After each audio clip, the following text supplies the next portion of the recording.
오늘 함께 나눌 말씀의 제목은 감추고 싶은 상처입니다.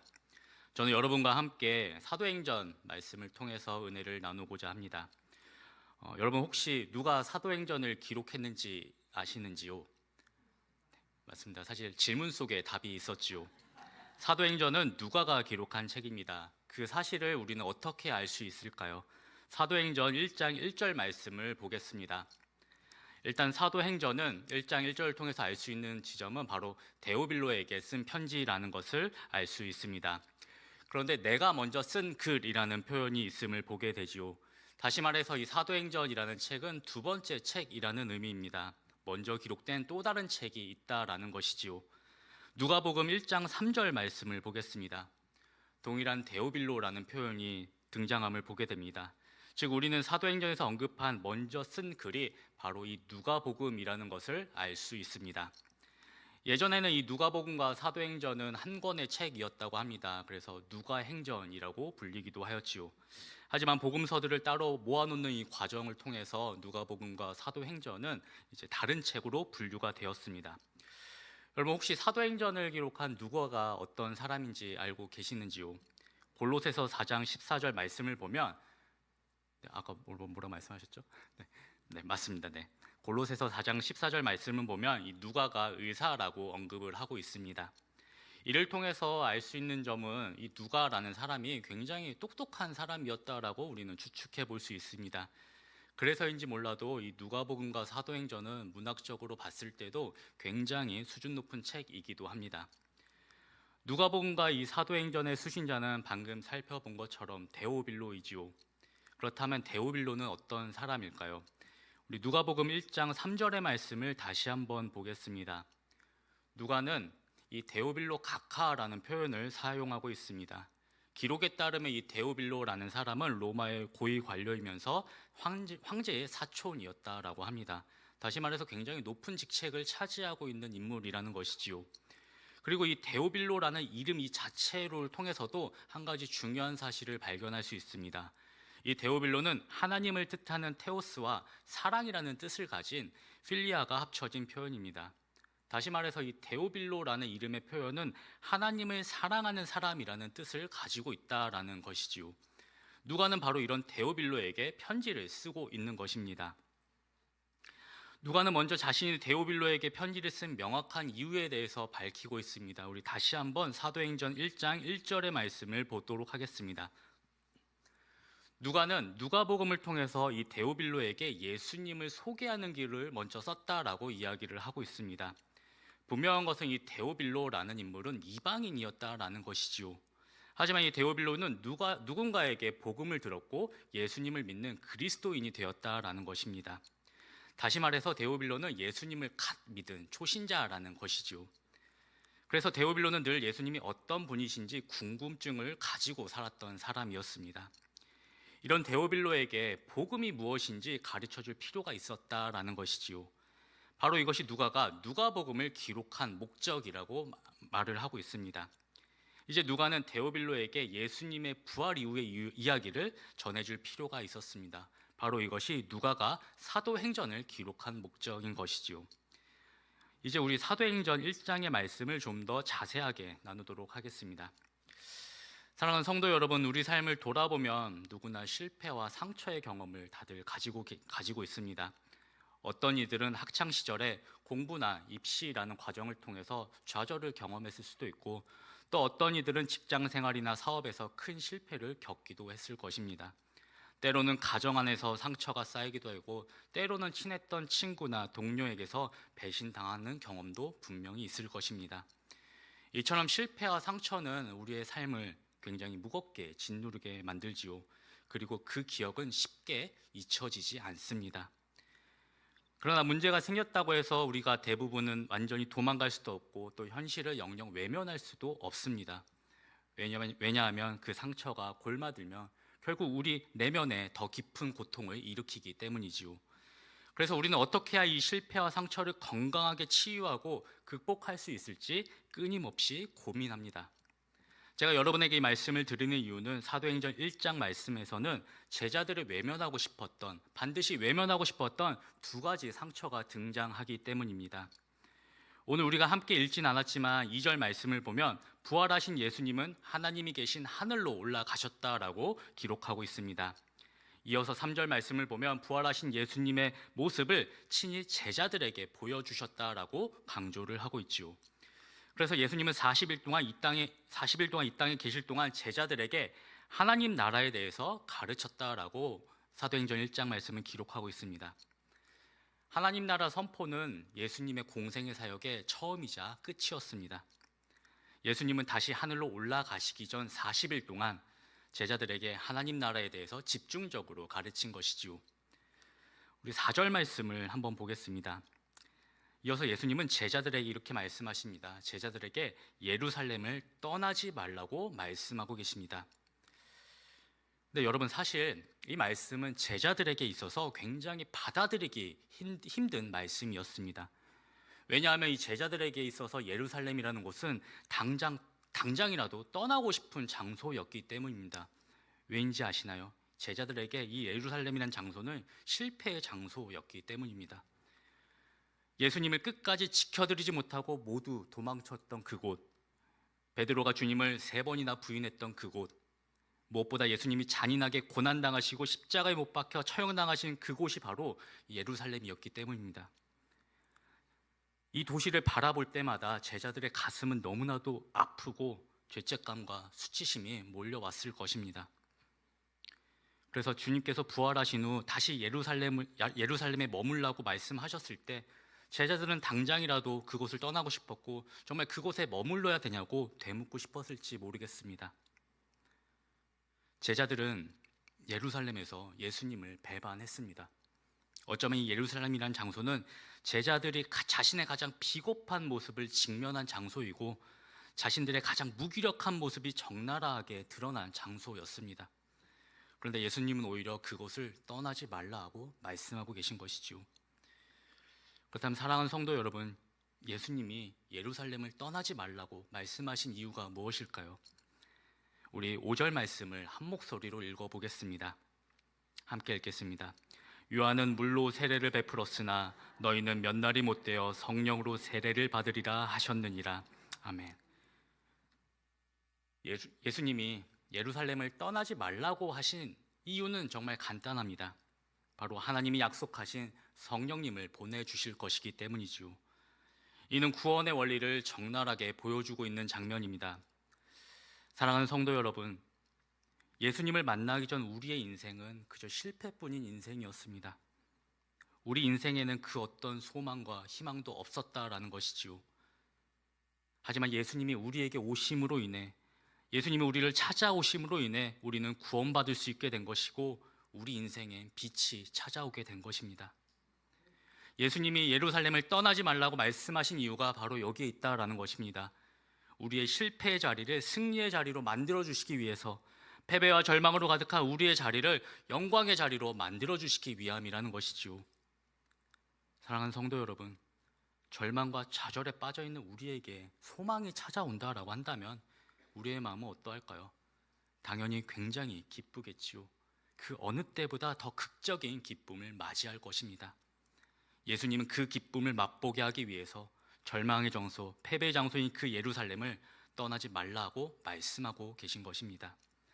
바울은 갈라디아서 2장 20절에서 이를 이렇게 고백하고 있습니다. 제가 갈라디아서 2장 20절의 말씀을 봉독해 드리겠습니다. 내가 그리스도와 함께 십자가에 못 박혔나니 그런즉 이제는 내가 사는 것이 아니요 오직 내 안에 그리스도께서 사시는 것이라. 이제 내가 육체 가운데 사는 것은 나를 사랑하사 나를 위하여 자기 자신을 버리신 하나님의 아들을 믿는 믿음 안에서 사는 것이라. 아멘. 옛 자아, 이전까지는 내 뜻대로 내 마음대로 살았던 그 이기적인 나는 죽고 이제는 예수님으로 사는 인생, 그것이 바로 예루살렘을 떠나지 않고 성령님을 받는 것입니다.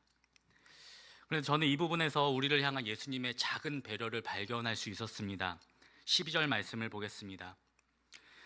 제자들이 예수님이 하늘로 올라가심을 본 장소는 감람원이라는 산이라고 기록하고 있습니다. 그리고 이 감람산은 예루살렘과 가까운 장소라고 언급을 하고 있지요. 여러분, 이 말씀을 통해서 제자들을 향한 예수님의 어떤 배려가 느껴지시나요? 이 감람원이라고 불리는 산과 예루살렘의 거리는 약 1km 정도밖에 되지 않는다라고 합니다. 그런데 예수님은 제자들에게 예루살렘을 떠나지 말라고 말씀하셨지요.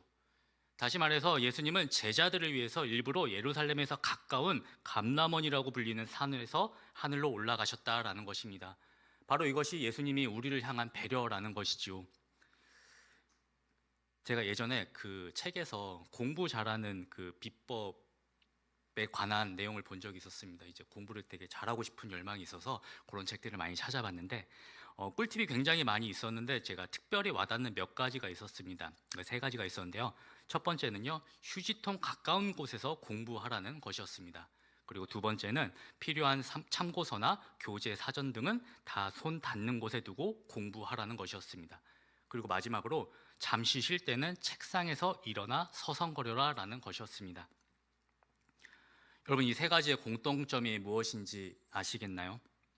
그것은 공부가 중지될 확률이 높은 요소들을 제거해야 된다라는 것입니다. 만약에 휴지통이 멀리 있다라고 한다면 휴지를 버리려고 일어나다 보면 공부가 중지될 확률이 크다라는 것이지요. 만약에 필요한 참고서나 참고서가 손이 닿지 않는 곳에 있는다면 참고서를 가지러 가려고 일어나는 그 순간에 공부하기 싫어지게 된다라는 것입니다.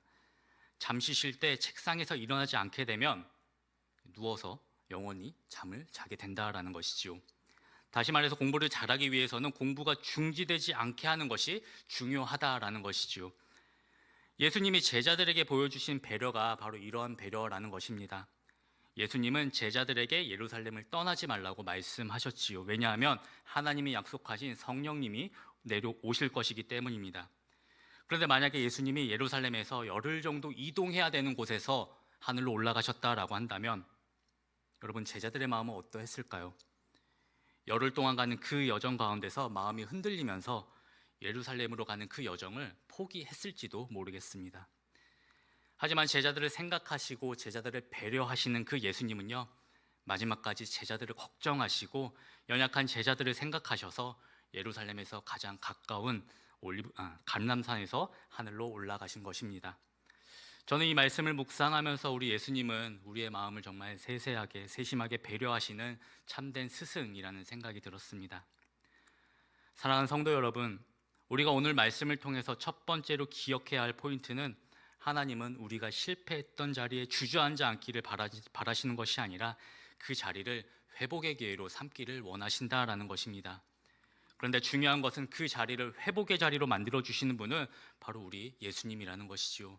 우리의 능력과 우리의 힘으로 하는 것이 아니라 예수님이 만들어 주신다라는 것입니다. 사랑하는 성도 여러분, 예수님은 우리에게 소망이 되시는 분입니다. 우리의 소망 되시는 예수님은 반드시 우리에게 참 기쁨과 평안을 허락하여 주실 것입니다. 그리고 예수님은 지금도 세심하게 우리를 배려하시고 우리를 좋은 길로 인도하고 계십니다. 가장 먼저 그 예수님을 만나는 우리 모두가 되기를 간절히 소망합니다. 그리고 그 인도하심에 순종함으로 나아가길 간절히 소망합니다. 그리고 그 여정 가운데 주님의 은혜를 경험하고 깨닫는 우리 모두가 되기를 바랍니다. 그래서 우리 주님으로 말미암아 이 실패의 자리가 회복의 자리가 되기를 주님의 이름으로 간절히 축원합니다. 16절 말씀부터는 제자들의 두 번째 상처가 등장하게 됩니다. 첫 번째 상처는 장소에 대한 상처였다라고 한다면 두 번째 상처는 사람에 대한 상처입니다. 바로 가룟 유다로부터 비롯된 상처이지요. 저는 가룟 유다를 생각할 때마다 늘 이상하게 생각되는 지점이 있었습니다. 제가 요한복음 13장 26절의 말씀을 봉독해 드리겠습니다. 예수께서 대답하시되 내가 떡 한 조각을 적셔다 주는 자가 그니라 하시고 곧 한 조각을 적셔서 가룟 시몬의 아들 유다에게 주시니. 아멘. 예수님이 팔리시던 밤 그 마지막 식사 자리에서 예수님은 아주 대놓고 아주 노골적으로 가룟 유다가 배신자라고 말씀하고 계셨습니다. 그때 제자들의 반응은 어떠했을까요? 제가 28절의 말씀도 이어서 봉독해 드리겠습니다. 이 말씀을 무슨 뜻으로 하셨는지 그 앉은 자 중에 아는 자가 없고. 아멘. 예수님이 그렇게 노골적으로 가룟 유다가 배신자라고 말씀을 하셨는데 제자 중 그 누구도 예수님의 말씀을 이해한 사람이 없다라는 것입니다. 굉장히 이상하지 않으신가요? 예수님이 이 이상 어떻게 분명하게 더 말씀하실 수 있을까요? 그런데 문제는 제자들이 이 예수님의 말씀을 알아듣지 못했다라는 것입니다. 저는 이 말씀을 읽을 때마다 정말 이 부분이 너무나도 이해가 되지 않았습니다. 제자들이 그냥 되게 바보, 멍청이처럼 보였습니다. 근데 저는 29절 말씀에 그 정답이 있음을 보게 되었습니다. 29절 말씀을 보겠습니다. 어떤 이들은 유다가 돈꾀를 맡았으므로 명절에 우리가 쓸 물건을 사라 하시는지 혹은 가난한 자들에게 무엇을 주라 하시는 줄로 생각하더라. 아멘. 예수님과 12제자, 인류 역사상 가장 많은 전도를 했던 그 선교팀의 재정을 바로 이 가룟 유다가 담당했다라는 것입니다. 여러분, 재정은 누가 감당을 해야 될까요? 당연히 가장 믿음직한 사람이 재정을 맡아야 될 것입니다. 왜냐하면 재정은 너무나도 중요하기 때문이지요. 그뿐만이 아닙니다. 이 재정과 관련된 일을 하다 보면 정말 많은 일들도 생겨나게 됩니다. 마음이 상하는 일도 생기게 되기도 하지요. 그런데 그 중요하고 그 가장 어려운 일을 담당했던 사람이 바로 이 가룟 유다라는 것입니다. 어쩌면 우리 생각과는 다르게 이 가룟 유다는 예수님과 제자들 사이에서 가장 믿음직한 사람이었을지 모르겠습니다. 그렇기 때문에 예수님이 배신자로 이 가룟 유다를 지목하셨을 때 어쩌면 제자들은 그 말씀을 농담처럼 받아들였을지 모르겠습니다. 왜냐하면 가룟 유다는 재정을 맡을 정도로 가장 믿음직한 사람이었기 때문이죠.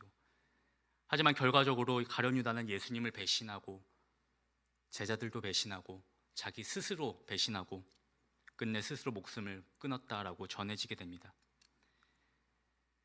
가장 믿을 만한 사람이었기 때문에, 가장 의지할 만한 사람이었기 때문에 제자들에게 이 가룟 유다의 배신은 너무나도 아픈 상처였고 너무나도 큰 충격이었을 것입니다. 그래서 더 아팠을 것입니다. 그런데 베드로는 제자들이 다 함께 모인 그 자리에서 일어나 이 가룟 유다의 배신과 최후에 대해서 언급합니다. 제자들의 그 아픈 상처를 다시 한번 꺼낸 것이죠. 하지만 베드로는 그 상처를 그저 아픈 일이니까 그냥 덮어주자라고 말을 하지 않습니다. 베드로는 그의 배신은 이미 예언된 일이었고 그가 맡았던 직분을 다른 사람이 대신하게 될 것이 이미 성경에 기록되어 있다라고 선언합니다. 그리고 베드로는 이렇게 이야기합니다. 제가 20절 말씀을 봉독해 드리겠습니다. 시편에 기록하였으되 그의 거처를 황폐하게 하시며 거기 거하는 자가 없게 하소서 하였고 또 일렀으되 그의 직분을 타인이 취하게 하소서 하였도다. 아멘. 베드로는 말씀을 근거로 이제는 가룟 유다가 준 상처는 잊어야 하고 그 기억에 머무는 사람은 없어야 된다라고 이야기하고 있습니다.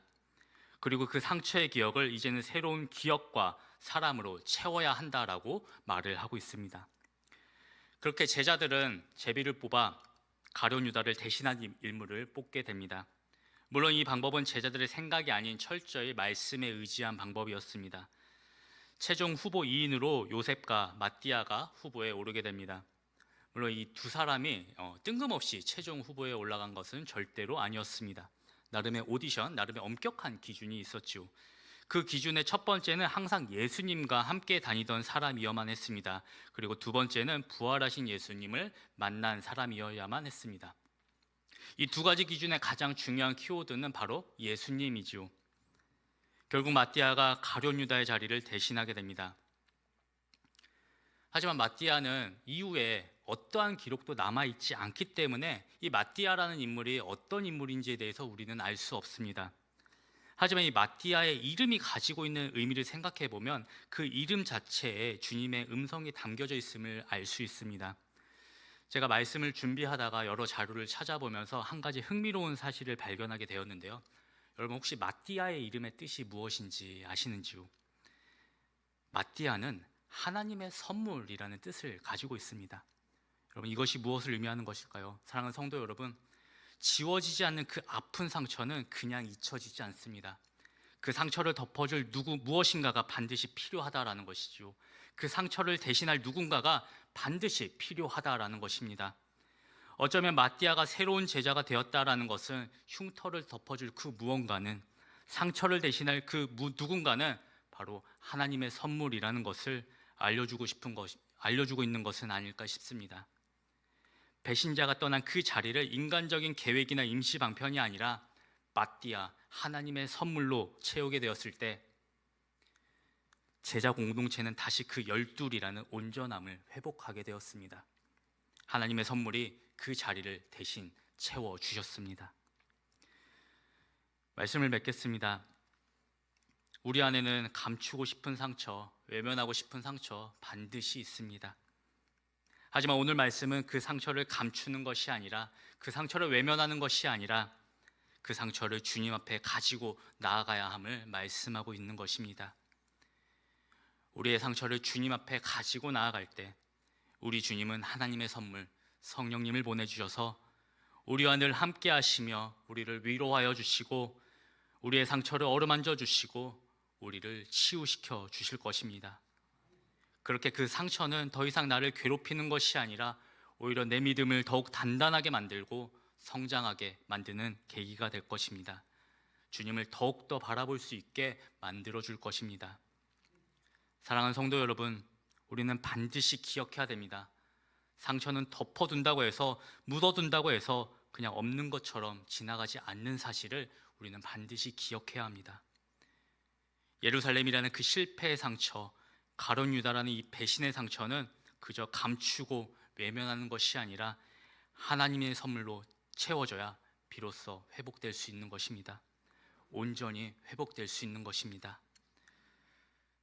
사랑하는 성도 여러분, 가장 아픈 자리를 외면하거나 포기하지 않으시길 간절히 소망합니다. 바로 그것이 하나님의 손이 역사하실 자리인 것이고 회복의 역사와 새로운 시작이 탄생할 자리가 될 것입니다. 이제 그 상처를 주님 앞에 내어놓음으로 인해 온전한 회복과 새로운 시작을 경험하는 우리 모두가 되기를 주님의 이름으로 간절히 축원합니다. 우리 함께 말씀을 기억하며 함께 기도하겠습니다. 사랑하는 성도 여러분, 우리 주님은 우리의 상처의 자리를 절대로 외면하시는 분이 아니십니다. 오히려 그 상처 그대로를 받아주시는 분입니다. 그리고 그 자리를, 그 상처를 영광의 자리로 바꾸어 주시는 분입니다. 지금 함께 예배하고 있는 여러분의 상처는 무엇인가요?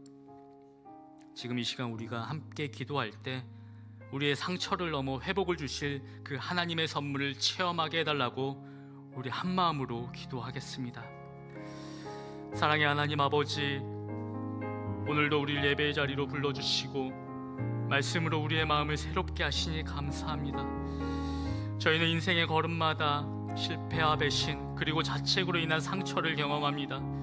그러나 주님, 그 상처를 덮어두거나 회피하는 것이 아니라 주님 앞에 솔직히 꺼내놓았을 때 참된 치유와 회복이 있음을 깨닫습니다.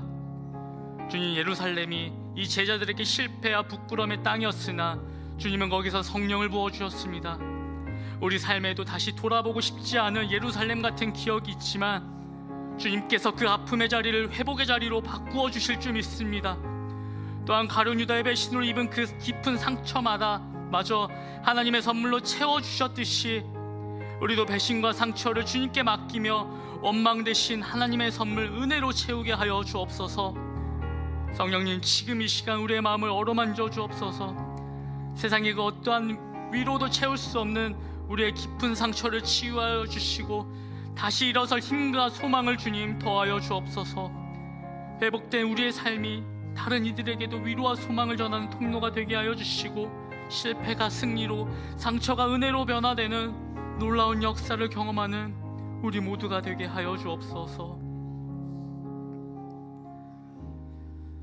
사랑의 하나님 아버지, 오늘 저희를 이 자리에 불러주시고 말씀을 통해 우리의 상처를 돌아보게 하시며 그 상처를 주님 앞에 올려드릴 수 있도록 인도하여 주심에 감사합니다. 주님, 우리는 때때로 실패와 좌절을 경험하고 사람들로부터 깊은 상처를 받으며 그 아픔 속에서 혼자 몸부림칠 때가 많았음을 고백합니다.